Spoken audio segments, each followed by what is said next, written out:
Good morning, everyone. Welcome to Mindfulness with ROOP, the Bellwether series. And today I have with me Miss Amanda Benitez, all the way from California. She is an intuitive tarot card reader, and all her near and dear ones call her Amanda Love. This is because she believes in love, and she's the one who helps people who suffer from some kind of heartbreak, be it the romantic relationships, professional ups and downs, or any other aspect related to life. She's a heart healer, and today she's with me. I'm so happy, Amanda, you took out time for today's talk. I know it's time for you to go to the bed, but still, you took out time. Thank you so much for joining me. No, thank you for having me. I appreciate it. It is late. I'm usually in bed pretty early, but I am excited to be here and talk to you about all things love. Like you said, I am an intuitive tarot card reader. So I not only read tarot cards, but I get channeled messages for my clients when I'm doing a reading. I focus on love readings because, believe it or not, a lot of tarot readers don't like talking about love. It's one of those issues where everybody's so concerned with finding their person, their special soulmate, that a lot of readers don't like to tell them anything bad or don't know how to deliver the message. So I really work with them not just to figure that out, but also to work on themselves. And all of my practices are revolving self love. It starts with you. You can't expect somebody to love you and fulfill your life if you haven't done the same for yourself. So, yeah, thank you for that intro. Yeah. So, see, I've heard a lot about tarot card readers, right? But there is a word attached with it, intuitive. So, what's this intuitive tarot card reader? So I get channel messages. So sometimes I will be doing a reading for somebody, and all of a sudden I have an urge to play a specific song. Or sometimes I'll all of a sudden hear certain words in my head that I need to relay. Or my heart will be heavy and I'm just ready to cry. But I was having such a great day before then. And it's me tapping into that client's energy. And so sometimes spirit, the universe, people call it whatever they want, needs you to hear certain things. And so I kind of pick it up. I set the vibe, kind of gets set by these messages. And so I do read the cards as they are, but I receive a lot of direction from spirit for that Mhm. person.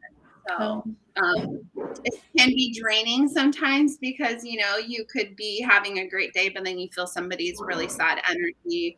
But it's something that I feel like makes the tarot reading so much better because I am able to tap into more than just a reading. mhm. This is what fascinates me actually, the tarot card readers and all the healers. Actually, it's a kind of playing with somebody's energy. So, it's a little risky too. Don't you think so? Oh, for sure. I am very particular about who I take on because sometimes somebody's energy can be overwhelming. Sometimes it can take a toll on you. You're feeling that person's energy. And I've dealt with people in various situations with love. It's all love because it's all relationships, whether it be from their family, their father figure, their mother figure, some type of family member, their ex-boyfriend, whatever it is, you're still dealing with a love type of relationship. And anytime you're tapping into someone's energy, you can feel it throughout the day. It can take a toll on you. So I try to open every session a certain way, and then after a certain time, then I kind of close because sometimes I will get messages even after for that person. So I do take some time with each reading because I want to make sure that I'm getting everything I need from spirit for you. So Okay. So, like, were you always interested in these things, or like somehow you got connected with someone, or you read some literature related to this? So I actually got into tarot readings from my friend Healing with Nicole. You had her on on here as well. And she kind of introduced me to different readers, and I would just listen and watch. And, I'd always had a fascination with it. But my family is, it's Catholic. My grandmother, I think, dabbles in things on, my grandmother's on both sides, I believe, dabbled in both, in energy work and stuff like that, but it never was something that was talked about. It did always fascinate me as a young child, and it wasn't until I met Nicole that I really had someone to share that with. She had already gotten into tarot, understood a little bit about it. So she shared those readers with me. And it wasn't until I actually went through a breakup, a really hard breakup. And it's funny because he would watch sometimes the videos with me. He was like, I don't believe in this, but let's watch it or whatever. And after that breakup, I needed something to do. So I started doing just for myself. That's all. I would pull cards just for myself to get me out of my sadness and everything I was going through in that breakup. And then I had someone ask me, hey, would you ever consider doing a reading for me? And that's how it started. And since then, most of my clients have been word of mouth, because for me, it's been the best. They always have a very unique experience. I do tarot readings, but I go a little bit above and beyond, because it is dealing with love. It is a very sensitive topic for a lot of people. And there's usually a lot of feelings, a lot of work that needs to be done. And so we take the tarot reading as a starting point, and then we move on to the actual healing part of it. So, and that part is a little intuitive too, because you're still using other people's energy to completely guide and customize the service for them. Absolutely. Yeah. So, self love, which you talk about usually, don't you think people, or like we all in general, we forget to love our own selves and we just keep on finding love around? Right. Yeah. I mean, we'd rather spend our time taking care of everyone else and being there for everyone else than to take the time and spend time with ourselves. I think there's this new want for self-love to make it this perfect thing. Everyone needs to feel this and that. And I don't think that's where self-love is. I think we confuse self-love with self-care.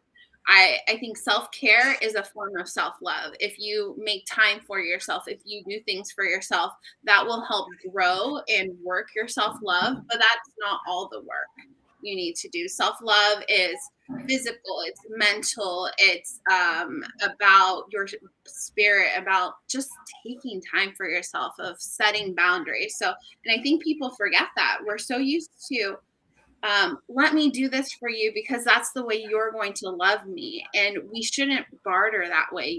People come to our lives, and it shouldn't be an expectation that we need to do something to keep them there. And so if you build that self-love within yourself, do different things like making time, setting boundaries, knowing your own worth, I think then you can build healthy relationships where it's a give and take when you can, and it's not one-sided. So I think a lot of people forget that, and they're so caught up in finding the love of their life, they forget about themselves. They become all about their relationship. They become all about that person that's going to complete their life. And it's like, no, complete your own life, and then you'll attract that perfect person that you need. So that's why I did both. I wanted to do self-love, but I also realized that there was a need for addressing love for my clients, within a relationship. So I'm hoping that my page merges a little bit of both, and it gives you guidance, but also lets you know that, things are fine. You are what you need, so. Yeah. And one thing which I have noticed, like you can correct me over that, when we try to, chase something, be it a relationship or any other thing, any dream in life, then that thing, kind of, it goes away from us. The moment we start, we stop to chase it badly or think about it, then suddenly, like somehow the thing enters into the life. Why does this happen, or like what is the reason behind it? Well, I think that things are meant for you when they're meant to be. Hmm. We often we romanticize a lot of things because we believe we should be married by a certain time in our life, and we should have kids, and our life should look like this and that. And if everything society says, if we don't have that by a certain age, then we fail that life. And I don't think that's true. I've been in relationships where it's completely destroyed me, and I was technically living the life that society said was the perfect life, and it really wasn't.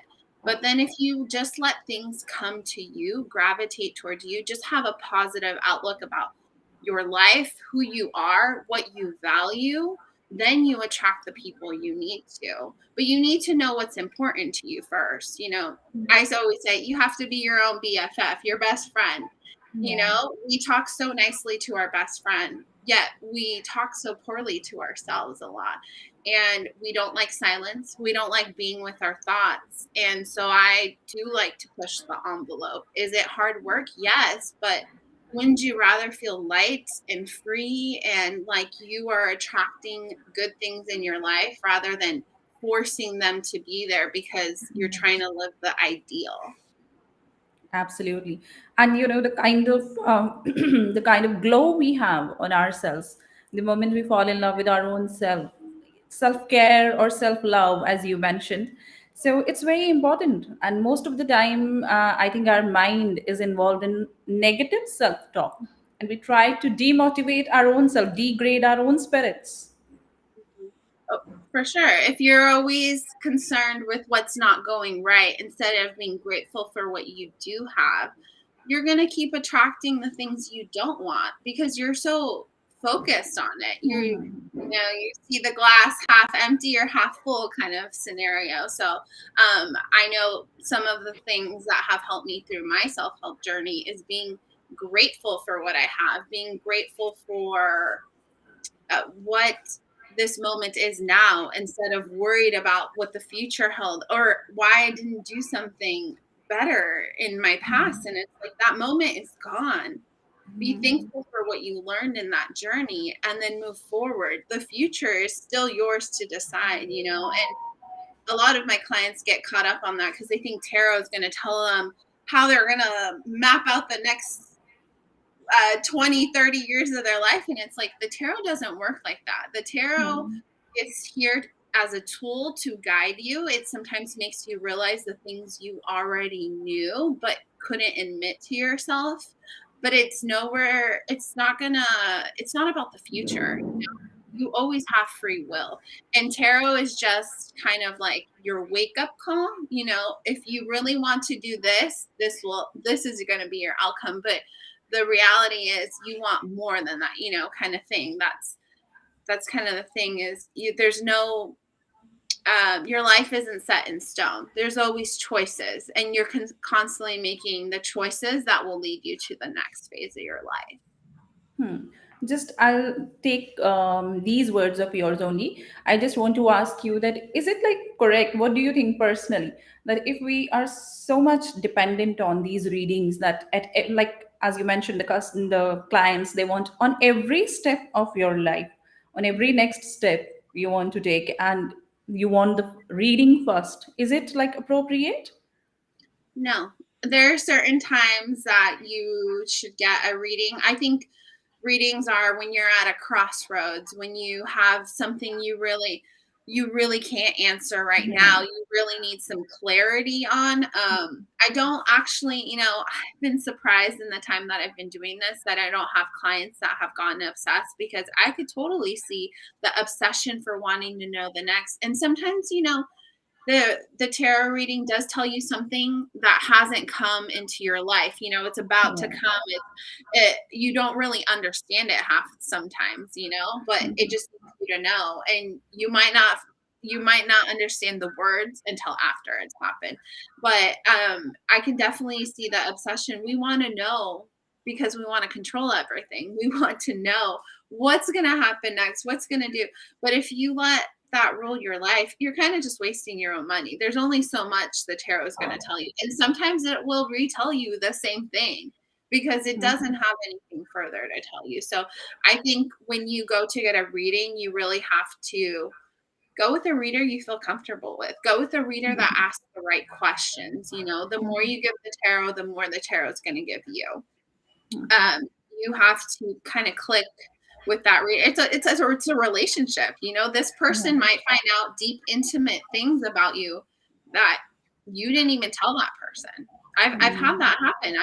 I've found out deep, intimate things about my clients, but they know that that's between us, and Yeah. it doesn't change anything. They felt comfortable with me and how I delivered the message. So anyone you get a reading is should never be telling you you need 10, 15 readings. Like, you don't need a reading all the time. You know, they should know when it's appropriate.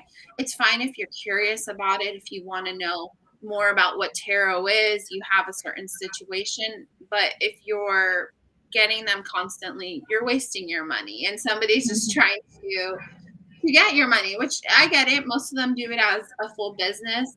For me, it is a business, but I have other stuff in my life that are also really important. This just became something that came into my lap kind of because, you know, that breakup really helped me get more into tarot. But it's also been so great because I've been able to develop gifts I've always had as a child. I've always been a really good listener with people. People have always felt comfortable telling me about their relationships and their situations and wanting advice. And I've always been very strong on working on myself because I've been broken and I've, you know, to the point where I didn't know who I was.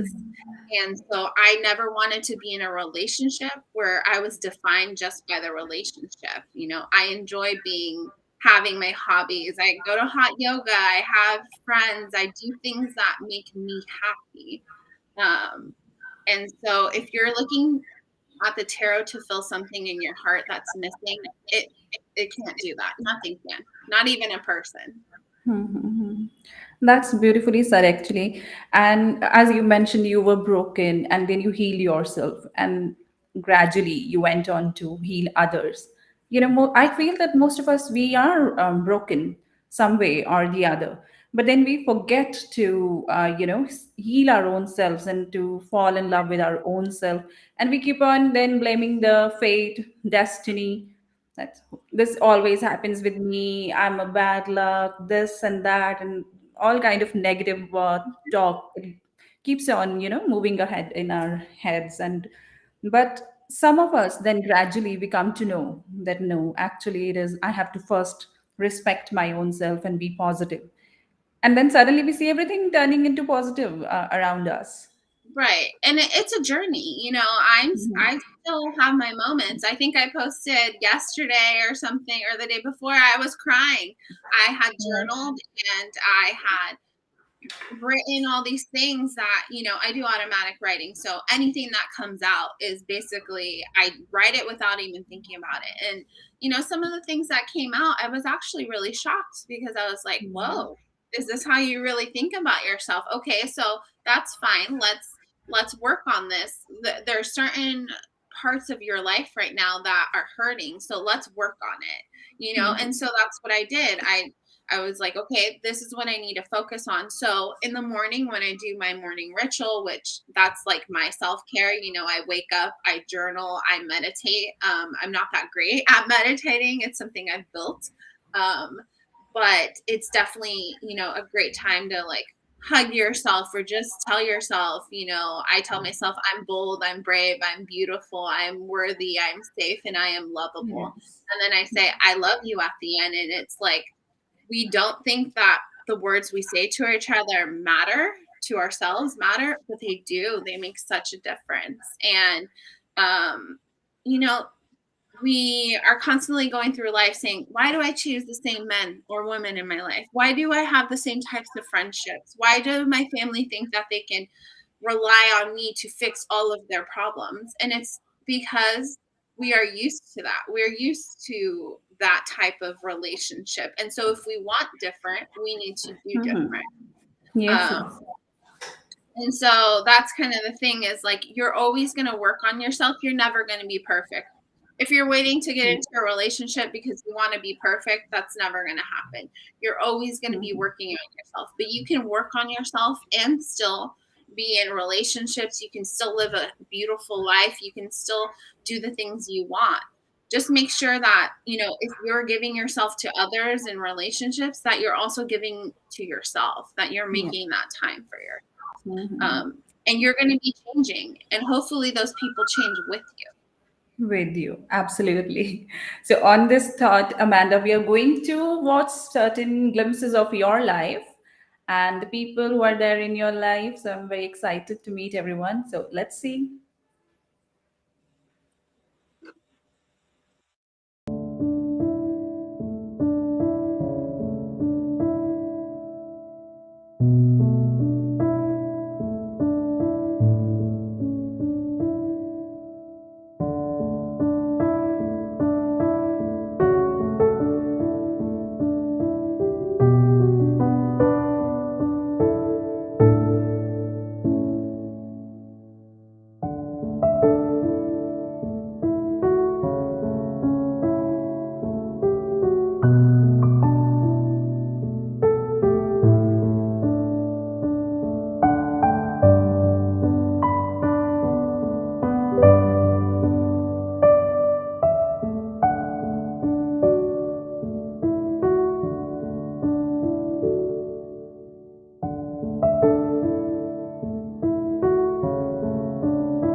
Wow.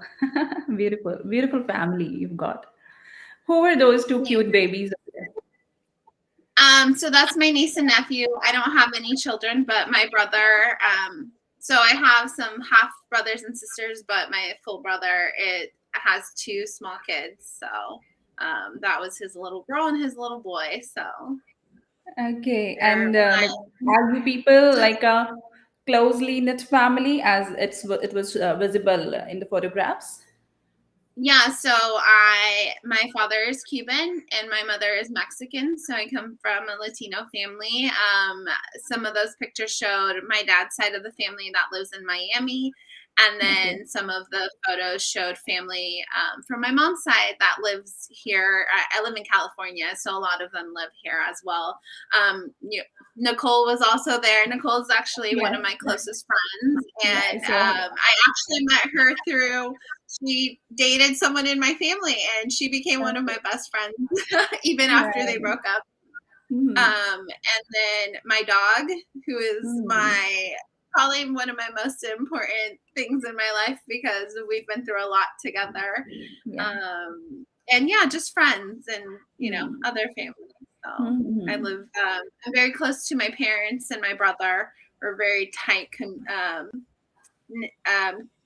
Pack kind of thing. So my parents grew up in having a business, and my brother and I were kind of always together. So he's definitely somebody that I am close to. And yeah, my other family is a lot of other family that I have. So Yeah. I'm very fortunate to have a lot of loving people in my life. It's good to see all of them, I mean, all of you together, because usually here we have this kind of notion in our mind that people out there in Europe or in different parts of America, they do not give respect to family ties or something. They all live their lives on their own and they don't, they are not very close with other members of Right. their family. But it was absolutely nice to see all of you together. Thank you. Yeah, we try to make time. I agree. I've lived in a different country as well, and I realize they definitely emphasize more family time, maybe not so much material, but more family and connections. And I mean, even though we all have busy lives, we try to make time for ourselves. With my parents and my brother, we try to do Sunday night dinner and get together. And at least, even though we all have our own lives, I have another job that I do, my brother has his, and we always still try to make that time. It's just something my parents instilled in us from a young age is to always make that time for family. So Wonderful. And before this video, you were talking about your morning routines, rituals. I'm a little curious to know more about that. That how important are these positive affirmations? What is your personal experience into that? So it's funny because it's not, it feels a little silly to do when you're Yeah, talking to sometimes. yourself or even in your head. I go to hot yoga sometimes, and when we finally cool down, I'm literally saying those things to myself. Um, and I was one of those people, I don't know if this is going to work, but let's try it. Let's see. And I actually got into affirmations through a training course to build up my modalities. So I learned different modalities that I incorporate with my tarot readings. And we did Kundalini yoga, but we also did like affirmations or something like that. And I've noticed such an improvement in my mental health with affirmations. I really struggled this last November. It was my birthday, and I think I was just in my feels, and I did struggle with some depression and anxiety, and I was like, this was just kind of my thing. I said, I'm going to do some affirmations and see if it works. And it really did help build my confidence in myself. I was going through a weak moment and I needed to boost myself. And I spent a lot of time alone because I work from home right now. And with everything going on in the world, sometimes we're not as close to other people as we can during the week. And so affirmations have become something that I wake up doing. I do it throughout my day. If I just need a break, I'm doing them, and they might change. I start with I'm bold, I'm brave, I'm beautiful, but then they change. The rest kind of change to what I need that day. So I take what I need. I also journal. Journaling has become really important. I'm not much of a writer, but I bought a specific journal and nice pens, and I said, I'm going to journal first thing in the morning. I'm going to wake up earlier and do it. And it's incredible how strong I've become, how even manifesting and creating the things I want in my life just from journaling, just from writing it down and thinking it, have actually manifested these things into my life. It's made me stronger too as an intuitive. Having messages from spirit is something that I've always kind of had, but it's gotten stronger. I've built it the more I practice with journaling, affirmations, and even doing just talking to spirit or doing readings. It's something, it's kind of like anything. You work out, you start getting stronger. Same thing. When you're using your own intuition, we don't always trust ourselves. And so it's something you have to build and work on. A lot of people wake up and they go to the next thing and to what they need to. And so I said, I'm going to wake up earlier. I'm not a morning person. Okay. And I'm to create this time for myself before I start my work day. And it's been incredible for me. It really has changed how I think, what I say to myself. And sometimes we don't realize how we talk to ourselves. Sometimes we think, oh yeah, we're good with ourselves, but it's not until you start journaling and doing some of these daily routines that you're like, I could be nicer to myself. I could be more loving and accepting and forgiving. We have a hard time forgiving ourselves. And so when I journal, I kind of look at it and I'm like, okay, well, this is what I need to work on. But apparently I'm doing really good in this. So it's not all bad, but sometimes it makes you realize things you didn't always want to Yes. I think admit to. it seems kiddish till you start to do it and see the changes it brings in your Oh, daily routine and your own self. All these things, positive affirmations, or even this journaling you're talking about. right. It really does. Even I wake up and I drink tea. And that to me is even a ritual in itself. Drinking, making a cup of tea with lemon and honey, that becomes a morning ritual. And it gives me time to just be present and breathe and be in my space before the chaos every morning that we have. I think that we really have to learn to do these things. They seem like they wouldn't work, like they don't really make a difference. But morning and even night routine, my night routine is as simple as stay off social media at least an hour before bed and try to read at least 15 to 30 minutes, you know? It turns off your brain from all the chaos you had that day. And on social media, we're like scrolling and everything has to be fast and go, go, Absolutely. go. And it really has not only built my love for myself, but just my mental health, which, I think a lot of us have suffered from it. I've never been one to suffer from mental health, but with since 2020, everything going on, I'm by myself a Yeah. lot of the time. And sometimes you get in your head, you need the time alone, but too much time alone, it's not good for you. So you need a balance. And these things really help, build your own self-love, and they just give you time to breathe, to just be there. It's a form of meditation without having to close your eyes and be in complete zen. It's another form of meditation. Yeah, so Chinmay and Arsu, they have sent messages to us on the live streaming. They watched us.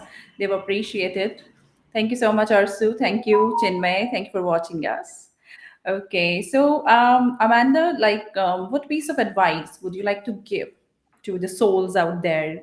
The people who require some kind of healing, they need some kind of guidance. They're suffering, in within themselves. They are suffering, but they are not seeking help outside. So, what's your message to those people who are broken, who require some kind of healing? Well, you're not alone. We're all broken in some way. And, you know, we all need to go through our own journey, however it is, whether we choose to suffer more or to stay in suffering or to get out of it. We can always stay a victim, but we can also change the course of our life. Things don't just happen to us, we can make it happen. And if you need to start small without help from anybody else, something that really helped me is creating a checklist, a to-do Mhm. list. Yeah. And the morning you wake up and you just write, this is what I need to do. So say, with depression and some things, you sometimes have a hard time getting out of bed. So first thing would be get out of bed, brush my Mm. teeth.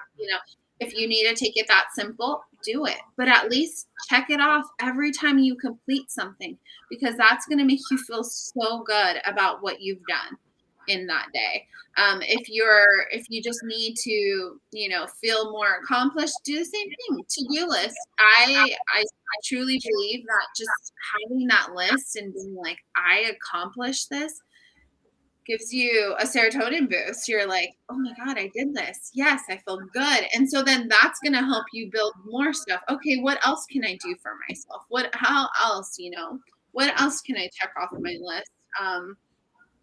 And I mean, I've said it already before, but journaling is so good. And I know it's hard to be consistent about it, but Mhm. you're doing it for yourself, whatever that is. If you need to talk into your phone and record yourself, if you need to write it down, whatever you need to do, sometimes we just need to talk to ourselves, have that time. So I definitely send you so much love and healing if you're going through so much. I've been there, and there's there's always, a light at the end of the tunnel. It just sometimes it's a hard journey, and Yeah. sometimes it's so worth taking. Absolutely, absolutely. Thank you so much, Amanda, for joining me today. And absolutely wonderful talk we had. And like the things you have mentioned throughout the talk, I absolutely believe in all these things. That the self love is very important. Being positive with our own self is very important. All these journaling manifestations, these are absolutely important. And I think most of us, we have come to know about all these things, most of us, after or during this pandemic, when we had nothing else to do. and we were on the verge of getting depressed or something, and then we all fell in love with our own selves. We started self healing. So absolutely, it was a delight talking to you. Yes. And thank you so much for taking out time so late in the night. And I know you're very consistent about your routines and all.